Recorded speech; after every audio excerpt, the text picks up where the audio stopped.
إياك نعبد وإياك نستعين اهدنا الصراط المستقيم صراط الذين أنعمت عليهم غير المغضوب عليهم ولا الضالين آمين. Bismillahirrahmanirrahim. Assalamualaikum warahmatullahi wabarakatuh. Waalaikumsalam warahmatullahi wabarakatuh. Alhamdulillah wassalatu wassalamu ala rasulillah Sayyidina Muhammad ibn Abdillah wa ala alihi wa sahbihi wa mawalah la hawla wa la quwwata illa billah. Subhanaka la ilma lana illa ma 'allamtana innaka antal alimul hakim wa tub 'alaina innaka antat tawwabur rahim. Rabbi shrah li sadri wa yassir li amri wahlul 'uqdatam min lisani yafqahu qawli. Amma ba'du. Hadratal mukarram wal muhtaram, para talabah, para bapak, para jamaah yang dimuliakan oleh Allah Subhanahu wa taala. Alhamdulillah, puji syukur tentunya marilah selalu kita haturkan kepada Allah Subhanahu wa taala atas segala kenikmatan yang telah Allah berikan kepada kita. Terutama alhamdulillah kita masih diberikan nikmat sehat, nikmat kesempatan, dan juga nikmat-nikmat yang lainnya. Alhamdulillah pada malam ini kita masih diberikan kesempatan oleh Allah untuk kumpul bersama dalam rangka menuntut ilmu, dalam rangka untuk belajar ilmu agama yang menjadi pondasi daripada agama kita, yang menjadi dasar daripada tuntunan-tuntunan syariat baginda Nabi besar Muhammad SAW.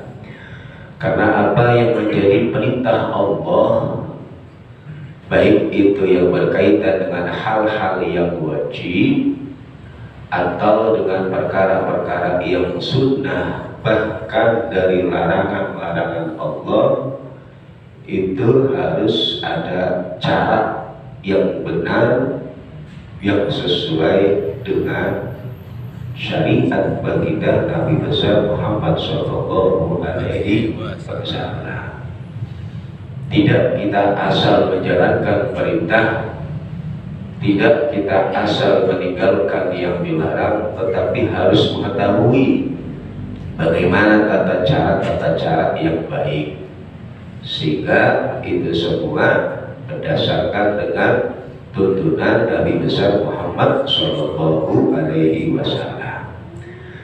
Nah, kita masih memasuki daripada pembahasan kita yang berkaitan dengan rukun sholat yang kedua, yakni takbiratul ihram. Bahwa di dalam takbiratul ihram, pembacaan kalimatnya ini hanya khusus tertentu menggunakan lafaz Allahu Akbar. Itu yang kita bahas tuh kemarin. Gak boleh diganti dengan kalimat lainnya walaupun artinya sama. Kita tahu Allah memiliki 99 nama. Kita ganti lafzul jalalah Allah dengan Ar-Rahman, itu gak sah. Ar-Rahmanu Akbar, Ar-Rahimu Akbar, nggak boleh. Ya, berarti lafadznya ini khusus. Kuarin minallahi ta'ala, kuarin minan Nabi Muhammad SAW, atau lil ittiba, karena mengikuti Nabi. Jadi kita harus paham di dalam masalah syariat, baik itu ibadah atau larangan, ada yang sifatnya ibadah yang murni litta'abbud, pahami. Ada juga perintah syariat itu sumbernya litta'akuli, pahami. Ada litta'abbud, ada litta'akul. Jadi kalau litta'abbud adalah satu perintah yang umumnya adalah ibadah-ibadah yang sifatnya furu, pokok di dalam ibadah kita, yang kita seorang hamba harus patuh tunduk atas perintah Allah tanpa perlu bertanya alasannya. Contohnya seperti ibadah sholat. Kok kenapa sih harus pakai bahasa Arab? Sedangkan kita orang Indonesia mayoritas nggak tahu bahasa Arab. Kok kenapa sih sholat harus madep ke arah kiblat? Harus ada ruku, harus ada sujud, kemudian ada perintah haji. Kenapa sih di dalam haji itu disuruh muter-muter Ka'bah 7 kali yang namanya tawaf? Ngapain?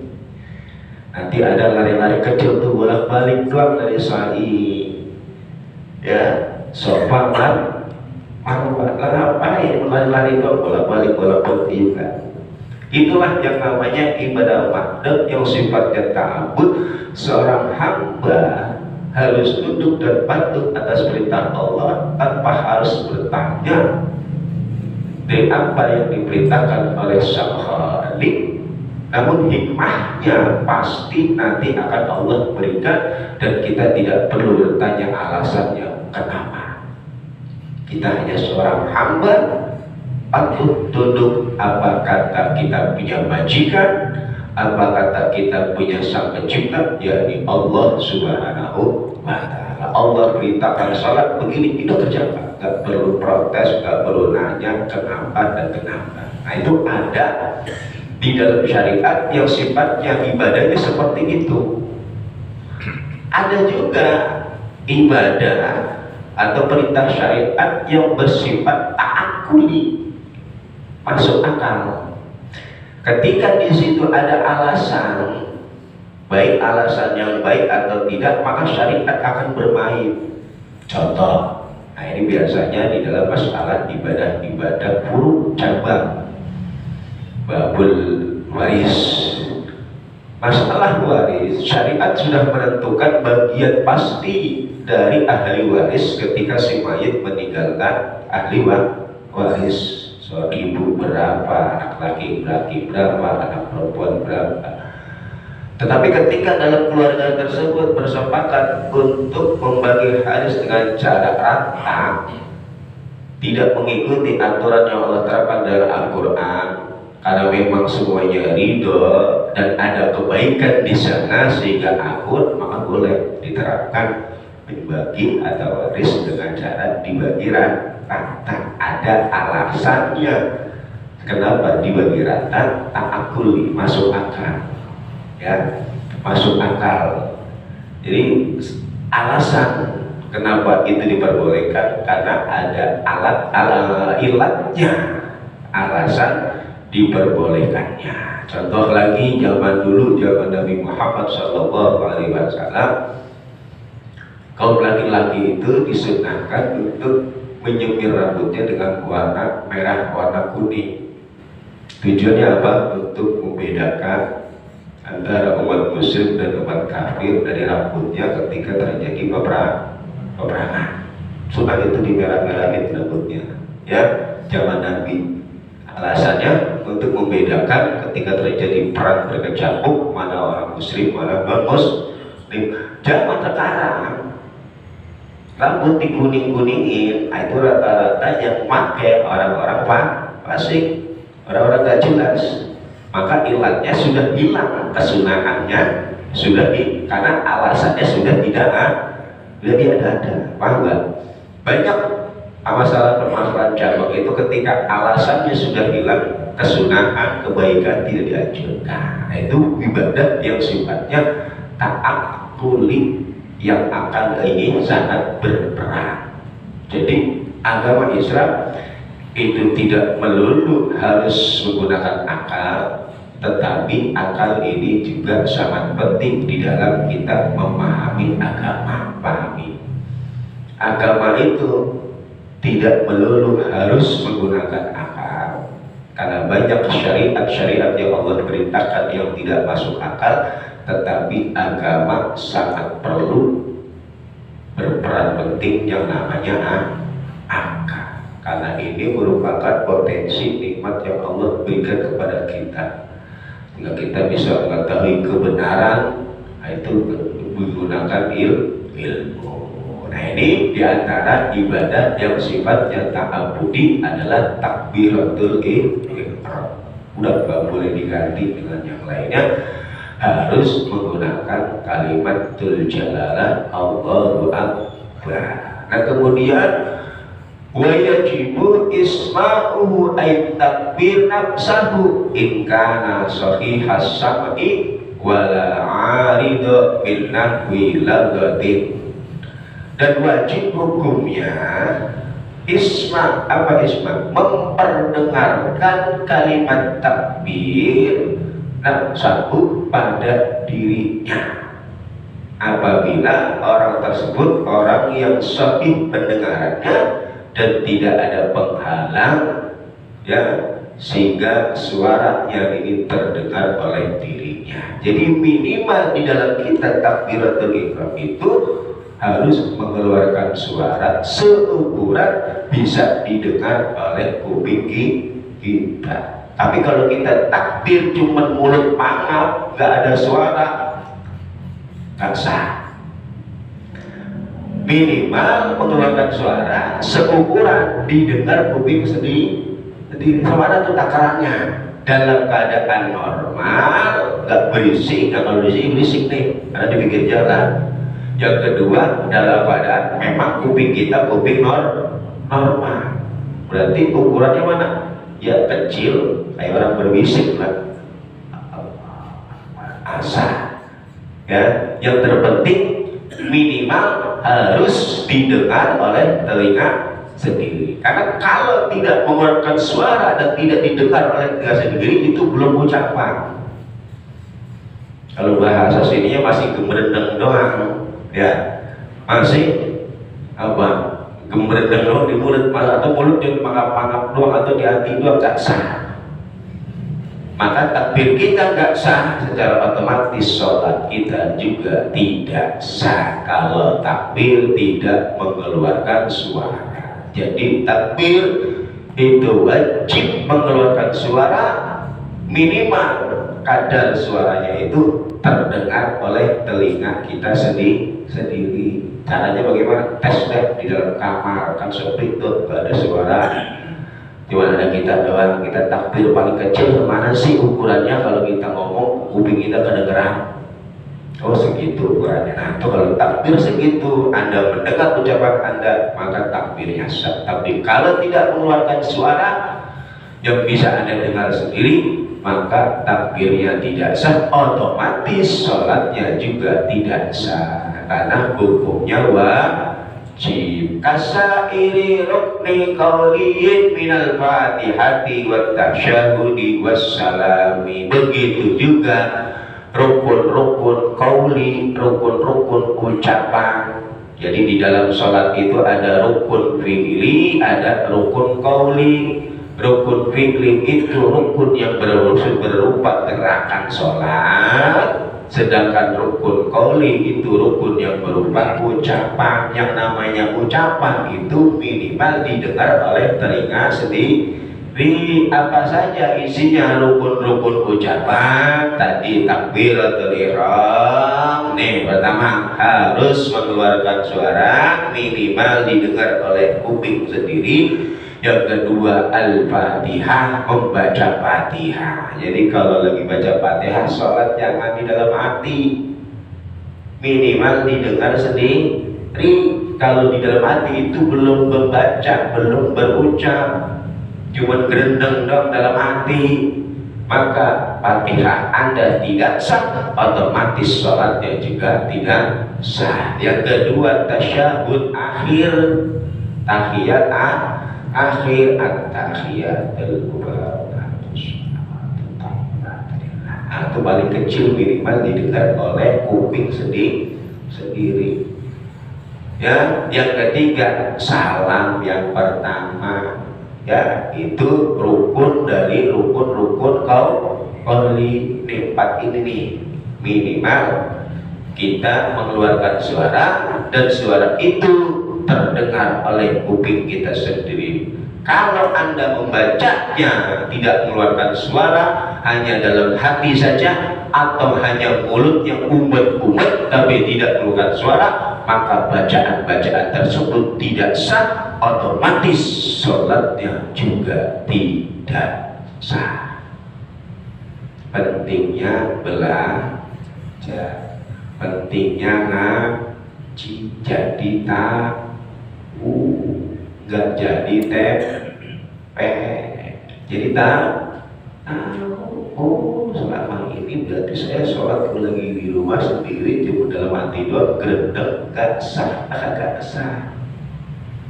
Wajib, kalau wajib itu kalau ditinggalkan dosa. Paham ya? 4 tuh tadi tuh. Jangan gredeg doang di dalam hati, harus isma, sama seperti khutbah Jumat. Ya, seorang khatib itu wajib isma ul khutbah ila arba'ina jama'atan. Wajib memperdengarkan khutbah Jumatnya minimal kepada 40 orang jamaah yang mungkin asli penduduk situ. Karena dalam sholat berjamaah wajib mendirikan sholat jamaah itu ya harus 40 orang. 40 orang ini harus penduduk asli situ. Nah ini berangkat Jumat, udah khutbah kedua baru berangkat. Khutbah pertama yang datang cuma 20, gak sah gitu praktek sholat Jumatnya. Ya, imam udah naik mimbar, jamaahnya baru 20. Dia khutbah tuh, ittaqullah haqqa tuqatih wa la tamutunna illa wa antum muslimun rabbighfir warham wa anta arhamur rahimin. Dia duduk baru pada datang tuh, gak sah sholat Jumatnya, karena dia hanya memperdengarkan khutbahnya kepada 20 orang. Karena wajib memperdengarkan khutbahnya minimal kepada 40 orang jamaah, yang ke-40-nya ini adalah orang-orang yang mengesahkan sholat Jumat. Jadi harus tahu, paham aturan di dalam sholat, sholat Jumat, sholat yang lainnya. Seorang makmum yang 40 itu wajib mendengarkan khutbah Jumat bil kuwah la bil fi'li. Bil kuwah itu maksudnya bagaimana? Yang penting 40 ini orang-orang normal, walaupun dia sambil ngantuk-ngantuk, kalau dia fokus mau mendengarkan pasti dengar. Tapi kalau 40 ini orang semuanya budek, jamaahnya tuh yang sholat Jumat budek semuanya 40, ya sholatnya gak sah, karena orangnya pasti gak dengar. Tapi kalau cuma ngantuk-ngantuk, ada yang ngantuk, ada yang bengong, nggak fokus dengerin khutbah, tetap sah. Karena syarat mendengarkan khutbah Jumat itu bil kuwah la bil fi'li, ya tidak dengan fi'li. Kalau fi'li itu harus betul-betul fokus dia mendengarkan, ya harus betul-betul fokus. Tapi kalau bil kuwah, ya sambil ngantuk-ngantuk atau sambil nggak fokus tetap sah, karena dia orang yang kalau fokus pasti dengar.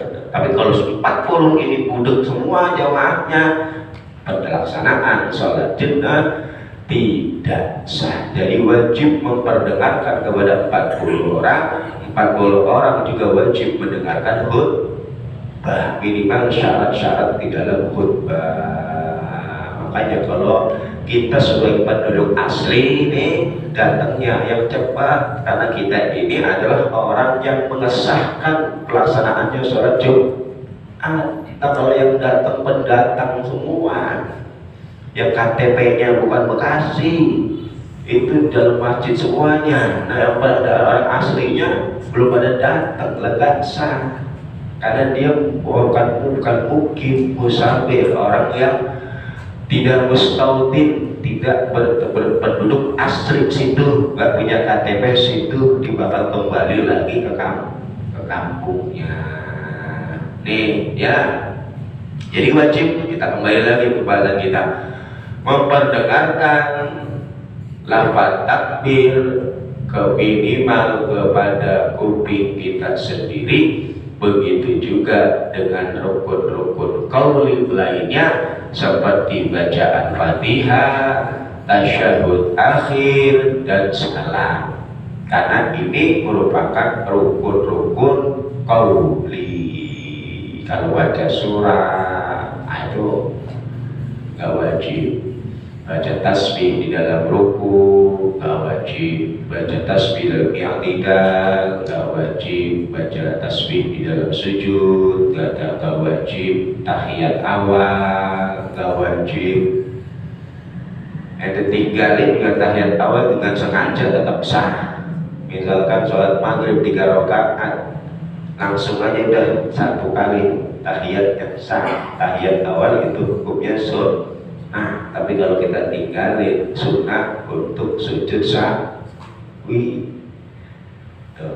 jadi caranya kalau kodo biar gak ketahuan, kodo maghrib, kodo isya, langsung aja 4 rakaat, banyak tahiyat awalnya, ya, gak ada tahiyat awalnya. Tahiyat awal itu nah, namanya sunnah, ditinggalkan sengaja gak apa-apa, sah sholatnya, ya sah sholatnya. Tapi yang 4 ini, nah ini wajib diperdengarkan. Wa yu'tabaru isma'ul mandub al-qawli li khusuli sunnah, dan juga dianjurkan bagi kita untuk memperdengarkan hal-hal yang sunnah di dalam sholat, agar khusul sunnah kita mendapatkan kesunahan. Baca surat minimal didengar oleh telinga kita sendiri agar kita dapat pahala kesunahan baca surat di dalam sholat. Ini nggak baca cuma dalam hati, nggak dapat pahala sunnah. Baca surat di dalam hati nggak dapat pahala, nggak dapat sunnah. Ruku Anda baca dalam hati doang, nggak dikeluarin suara, nggak dapat pahala. Mendingan nggak usah gerendeng dalam hati, ya, biar dapat kesunahan. Minimal dikeluarkan suaranya, didengar oleh telinga kita. Baca surat, tasbih dalam ruku, tasbih dalam i'tidal, tasbih dalam sujud, tasbih duduk di antara 2 sujud, itu semua hal-hal yang sunnah yang kalau kita kerjakan, minimal mengeluarkan suara, didengarkan oleh telinga kita, akan mendapatkan pahala, ya, jarak sholat. Jadi jangan gerendeng kalau sholat, keluarin suaranya, minimal terdengar oleh telinga sendiri. Wa sunnah jazmu ra'ihi ay takbir khurujan min khilafi man aujabahu, dan sunnah hukumnya ketika kita takbir apa? Menjazm roh daripada kalimat akbar. Jadi boleh dibaca Allahu Akbar, tapi sunnahnya rohnya itu dijazm. Jazm itu adalah disukun. Allahu Akbar, nah itu sunnah, ya. Kenapa? Untuk menghindar dari pendapat ulama yang mewajibkan. Jadi ada juga ulama yang mewajibkan. Nah, caranya kalau kita bagaimana kerjakan biar tidak berselisih dengan ulama yang mewajibkan. Kalau pendapat kita hukumnya sunnah. Wajahran bihi liimamin, dan juga sunnah mengeraskan suaranya ketika takbir liimamin, bagi imam, ya. Jadi imam ketika takbiratul ihram itu disunahkan untuk jahar. Nah, kalau jahar itu beda lagi. Kalau isma itu minimal didengar oleh telinga sendiri, kalau jahar itu minimal didengar oleh orang yang ada di belakangnya. Allahu Akbar itu cukup, karena orang yang ada makmum di belakang ada dengar jahar itu mengeraskan suara. Ya, kalau isma itu mengeluarkan suara, ukurannya terdengar oleh telinga sendiri, tapi kalau jahar itu menambahkan volume suara. Ya, suaranya ditambahkan, dikeraskan sehingga makmum dengar. Ya, kasair takbiratil intikal, begitu juga takbir perpindahan bagi imam sunnah untuk mengeraskan suara. Habis baca surat pengen ruku, takbirnya agak dikeraskan biar makmum ya pada dengar. Allahu Akbar, Sami Allahu liman hamidah. Apalagi kalau nggak pakai pengeras suara, kesian makmum yang ada di belakang, apalagi makmum yang terhalang sama tembok kayak begini nih. Ya, dan sujud, imamnya sudah bangun daripada sujud. Ini imamnya belum takbir, padahal imam udah takbir lama banget dari toto. Imamnya assalamualaikum warahmatullah, udah takbir dari tadi, suaranya kecil, kagak kedengeran. Ternyata makmum yang jauh, yaitu kadang-kadang yang namanya orang lagi suaranya capek mungkin, ya minimal dikeraskan lah volumenya, dilihat makmumnya batasannya gimana sih. Nah, kalau sholat Jumat yang minimal ada pengeras suara, kasihan yang di luar agak kedengeran. Dia mengikuti gerakan makmum yang di depan juga kan kadang tertinggal. Makmum juga nggak ada mubalik yang menyampaikan suaranya imam. Kalau di Mekah tuh ada mubalik, imamnya takbir, ada yang Allahu Akbar, Sami Allahu liman hamidah, Sami Allahu liman hamidah, itu yang mubalik. Ya, jadi sesuai sunnah bagi imam untuk mengeraskan suara di dalam takbiratul ihram dan takbir perpindahan di dalam gerakan sholat. Wa rabbu kaffaihi aw ihdahuma in ta'assara rabbul al-ukhra. Nah, sunnah juga di dalam takbir mengangkat kedua tangan. Nih, praktek dalam angkat dua tangan yang selama ini kita kerjakan. Ya, dari dulu kan memang seperti itu, tapi belakangan ini cara angkat tangan itu kita lihat di musola, di masjid-masjid banyak banget caranya. Ada yang caranya begini, ya, ada yang caranya macam-macam dah ya. Nah, terus yang benar bagaimana? Nah, ini kita sesuai sunnah dan tuntutan dari mazhab Asy-Syafi'i, mazhab Imam Syafi'i ini caranya. Ya, jadi nggak usah khawatir dari cara yang diajarkan oleh guru-guru kita dari dulu, dari kita masih kecil, ini landasannya. Ya, mereka dengan cara seperti itu silahkan, mereka punya landasan. Ya, karena hadis-hadis Nabi itu banyak, periwayatan hadis menurut imam ini begini, menurut imam ini begitu, menurut sahabat ini begitu, makanya terjadi perbedaan ikhtilaf ulama di dalam madhab yang sahih yang dilandaskan di dalam Ahlus Sunnah wal Jamaah akan ada 4: Syafi'iyah, Malikiyah, Hanafiyah, Hanabilah. Belum di luar 4 itu ada madhab Daud at-Tuhuri, Imam Syafi'i, banyak puluhan madhab lagi yang diakui dalam Ahlus Sunnah wal Jamaah cuma 4. Di luar itu, di luar Ahlus Sunnah wal Jamaah. Tapi mereka benar ulama juga, karena ulama salahnya dia di dalam berfatwa menentukan hukum dapat nilai 1 salah. Kita mengikuti mereka nggak salah karena dia benar dapat nilai 1. Ulama benernya mereka dapat nilai 2, berarti nggak ada salahnya. Salahnya dia di dalam berijtihad. Ijtihad itu apa? Mengerahkan pemikirannya. Mujtahid mutlak namanya, orang yang bisa menggali hukum Islam melalui Al-Quran dan hadis Nabi Muhammad SAW, melalui pemikirannya yang kuat. Dia memahami ilmu usul hadis, usul tafsir, nahwu, sharh, semua bidang keilmuan dia paham. Hafal Quran, hafal hadis, mujtahid mutlak. Gak boleh taklid. Apa taklid? Nggak boleh mengikuti pendapat ulama, karena dia bisa menentukan hukum sendiri melalui pemikirannya. Ya, nah kalau zaman sekarang kelas kita nggak boleh taklid sama ulama, jangan ikuti ulama, ikuti Al-Quran. Emang kita bisa mengkaji Al-Quran sendiri? Emang kita bisa mengkaji hadis sendiri? Ya, bisa? Nah kagak. Bohong kalau orang sekarang ngomong nggak ikut ulama, ikut Al-Quran. Mereka sholat yang mengikuti cara yang diajarkan ulama. Ulama mengikuti Al-Quran dan hadis, berarti kita mengikuti ulama dulu. Ulama menggali hukum melalui Al-Quran dan hadis. Kalau langsung melalui Quran Anda sholat, iris kuping Anda kalau Anda bisa. Lahir di tengah hutan dikasih Quran, dikasih hadis, tuh cara sholat. Gak pernah melihat orang sholat, bingung pasti. Akan kita dari kecil udah ngikutin, itu taklid namanya. Dari kecil diajak bapak ke masjid mau sholat berjamaah, lihat orang sholat ikut-ikutan.